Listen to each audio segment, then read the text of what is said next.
खुलुमबाय स्टुडिअ दङ आं राजिब बसुमतारी रायमना नेशनेल पार्कनि सिङाव थानाय आथियाबारि रेन्जआव जाबायदि गिलु बालु बिटिसि हाग्रा बिफाननि एबा आथियाबारि रेन्जनि फरेस्ट बिफाना मावनाय सोद्रोमाफोरा फुंखा बसुमतारी बिथांखौ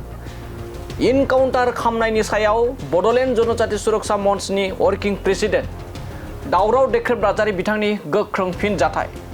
थारैनो दिनैनि समाव रायजो राजाफ्रा फिननाय लुबैदों फुंखा बसुमतारी बिथाङा जुदि गावलायदोंमोनब्ला माबे हाथियारजों गावलायदोंमोन फुंखा बसुमतारी बिथांनि आखाइनिफ्राय मा हाथियार बोखांनो हाखो बेखौ मानो दासिमबो हाग्रा बिफाननिफ्राय क्लियार खालामनानै होआखै एबा खौरां बिजोंनि गेजेरजों मानो रोखा खालामनानै होआखै थारैनो बे समाव बिटिसि हाग्रा बिफाननि मावफुं सोद्रोमा जेम्स बसुमतारी बिथाङा दाबि दैखांनाय बायदिब्ला एबा बिथाङा फोरमायदों दि खौरांनि गेजेरजों फुंखा बसुमतारी बिथांमोननि हानजाया आथियाबारि रेन्ज फरेस्टनि सोद्रोमाफोरजों गावलायलायदोंमोन थारैनो बे बाथ्राया बेसेबां सैथो दिनैनि समाव ओनसोलनि रायजो राजा लोगोसे आरो फुंखा बसुमतारी बिथांमोनजों थांफानाय सानैसो सोद्रोमाफोरा बेफोरबायदिनि सायाव रोखा खालामनानै बाथ्रा बुंदों होननानै दावराव देख्रेब नार्जारी बिथाङा रोखा फोरमायदों थारैनो बेसेबां सैथो बिटिसि हाग्रा बिफानखौ एबा बिटिसिनि हाग्रा ओनसोलखौ रैखाथि होनो थाखाय सोरनिबा जिउ लानानै रैखाथि होनांगौ बेखौ सोर बुंदोंमोन थारैनो नंगौ बे बाथ्राया जे बिटिसि हाग्रा बिफान एबा रायमना नेशनेल पार्क सिखना जोहोलाव नेशनेल पार्कखौ फोथांना लाखिनांगौ बेयो सैथो आरो बेखौ बयबो दाबि खालामो आरो बेनि थाखायनो दावराव दावसि जाबाय थायो एबा बेनि थाखायनो दान्थे बिदान्थेया सोलिबाय थायो नाथाय सोरनिबा जिउखौ लानानै रायमना नेशनेल पार्कखौ फोथांनांगौ सोरनिबा जिउखौ फोजोबनानै एबा सोरखौबा इनकाउन्टार खालामनानै सिखना जोहोलाव नेशनेल पार्कखौ फोथांना लाखिनांगौ होननानै बहा लिरनाय दं आरो सोर बुंदोंमोन बे मोनसे गिदिर सोंथि बे समाव फिन आरोबाव सोंथि खालामबावदों दि फुंखा बसुमतारी बिथांमोना जुदि गावलायदोंब्ला माबे हाथियारजों गावलायदोंमोन गंबेसे हाथियार बोखांनो हाखो फुंखा बसुमतारी बिथांनिफ्राय बे मोनसे गिदिर सोंथि आरो बे सोंथिनि फिननायखौ माब्ला होगोन आथियाबारि फरेस्ट बिफाननि सोद्रोमाफ्रा बै फुंखा बसुमतारी बिथांखौ इनकाउन्टार खालामनाय एबा डिउटि खालामनाय हानजाफोरा माब्ला बेनि सायाव रोखाथि होगोन 3 नम्बर सोंथिया जाहैबाय रुनिकाटा रेन्जआव थांनाय फेब्रुवारि दानाव जा 17 फेब्रुवारि खालाराव जाबायदि आदिबासि सुबुंफोरा गुबुन गुबुन रायजोनिफ्राय थाफैनाय आदिबासि सुबुंफ्रा रुनिकाटा फरेस्ट रेन्जजों लोगोसे गोबां हाथियारखौ सावग्लुंदोंमोन बिथांमोननि सायाव मानो बेबायदि इनकाउन्टार जायासै बेनि सायाव माबायदि राहा लाखो मानो सिरि दिनै बर'जों बर'ल'ब्ला बेफोरबायदि नामा थारैनो बे मोनसे गिदिर सोंथि सोरनिबा जिउखौ लानानै रायमना नेशनेल पार्कखौ फोथांनाय बियो बेसेबां गनायजाथाव बाथ्रा आरो गावलायदों होनना बुंनानै अजद दैखांनाय आथिखालनि बिटिसिनि मावफुं सोद्रोमा जेम्स बसुमतारी बिथाङा बुंनाया बेसेबां सैथो बेखौ लानानै दिनैनि समाव गोबां सोंथि सिखारदों आरो बे फुंखा बसुमतारी बिथांखौ इनाय अनागारियै इनकाउन्टार खालामनाय थुथाबनानै गावनायनि अजदजों गोबां मानि बाथ्रा बुंथिदों दावराव देख्रेब नार्जारी बिथाङा दानिया फैदो बिदिब्ला बेफोरबायदि गोबां सोंथिनि सायाव माबोरै बाथ्रा एबा खौरांगिरि मेल लानानै माबायदि बाथ्रा फोरमायदों दावराव देख्रेब नार्जारी बिथांनि बुंनायखौ नोंथांमोननि गेजेराव फिन आरोबाव लाना फैबावनि फरेस्ट डिपार्टमेन्टआ फुंखा बसुमतारी गावदों बे खोब अननाय जादों दिन दाखामथाव मुगैथावथाव आरो बे जघन्य खामानि बेखौ मुगैनांगौ दा आं मिथिनाय बादिब्ला फुंखा बसुमतारीया हाग्रायाव थांदों बे दंफां लायदों जानो हागौ बियो बेखौ बयबो सिखार खालामदों जायगा मानसिया खिन्थु बे जे दंफां लायदों दंफां लायग्रा बेहाबो अयभास दं बेबो नङा बेहा बेबो नङा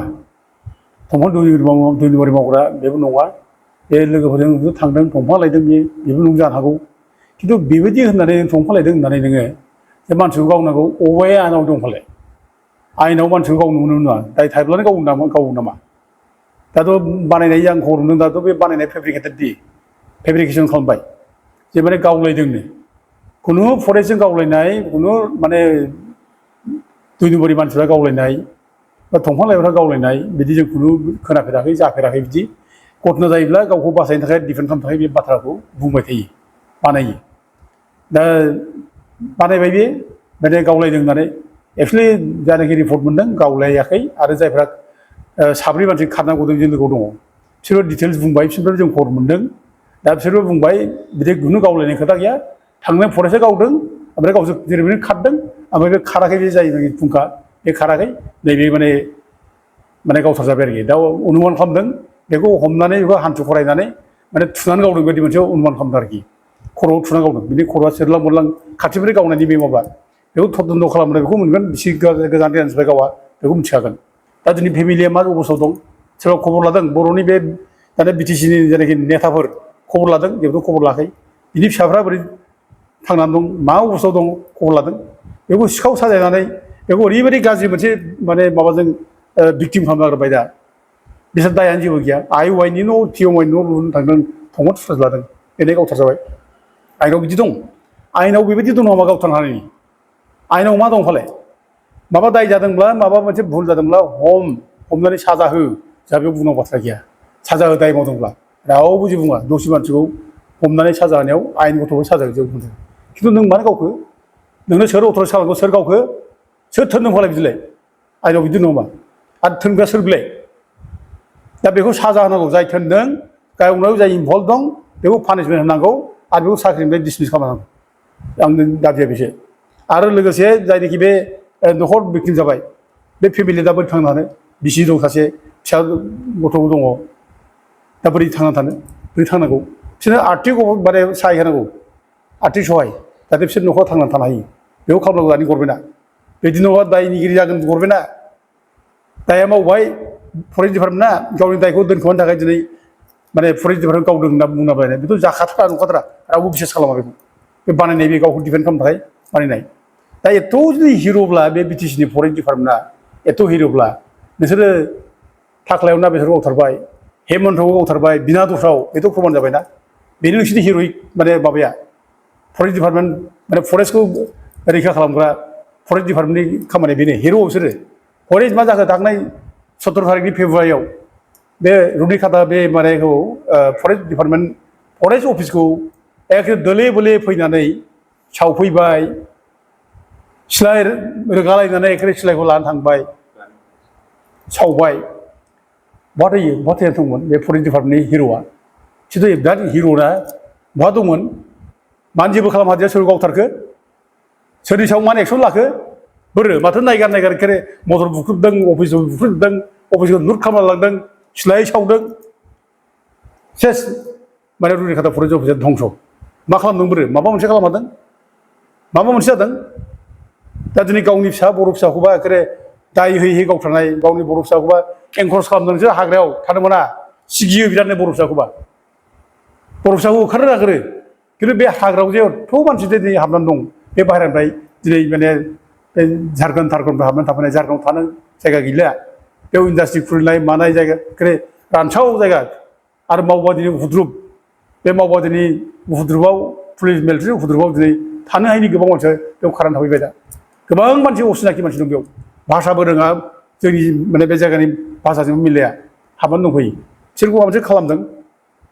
थांनाय 17 थारिखनि जायनाखि घटना फरेस्ट बुथुमनाय बिनि उननिफ्राय कत' रायजो राजाफ्रा बुंदोंमोन जोंबो बुंदोंमोन जेसेबां इलिगेल भाबै बाहेरनिफ्राय हाबनाय थाबाय दं बिसोर आइडेन्टिफाइ खालाम बेखौ अनेक थाबनो आइडेन्टिफाइ खालामनाय सिनाक्त'करन खालामनाय बिसोरखौ थाबनो इभिसन खालाम होखार होनना बुंदोंमोन मा खालामदों बोरो मा खालामखो मा मोनसे खालामदों जेबोथ' खालामाखै बरंस' बिसोरनो ना हा होनोसो बेस्थ' दा हासो नांगौ बिसोरनो हासो नांगौ बेनो जाबाय जोंनि सरकारा बेनो जाबाय जोंनि फरेस्ट डिपार्टमेन्टनि माने हिर'इक स्पिरिटआ बेनो जाबाय मा खालामखो बोरो बे 2000 माने जायनाखि 6 जायनाखि फरेस्ट डिवेलप्स एक्ट बे आयेनखौ इमप्लिमेन्ट खालाम होनना जों बुंदों बेखौ इमप्लिमेन्ट खालाम बे 2006 जायनाखि फरेस्ट राइट्स एक्टनि जायनाखि माने धारा बे धारा बादि इसिबां नन ट्राइबेल मानसिफोर दं बाहेरानिफ्राय हाबनानै थानाय बिसोरखौ माने इभिकसन खालामहर होखारहर जों बेखौ बुंदों आरो बर' फिसाफोर बे जायगानि थागिबि फिसा 6 शेड्युला जोंनिनो बे जायगानि जों फिसा हाग्रा बंग्रा थाहैबाय सोरबा बेखौ नोङो एडजास्ट खालाम सोरखौबा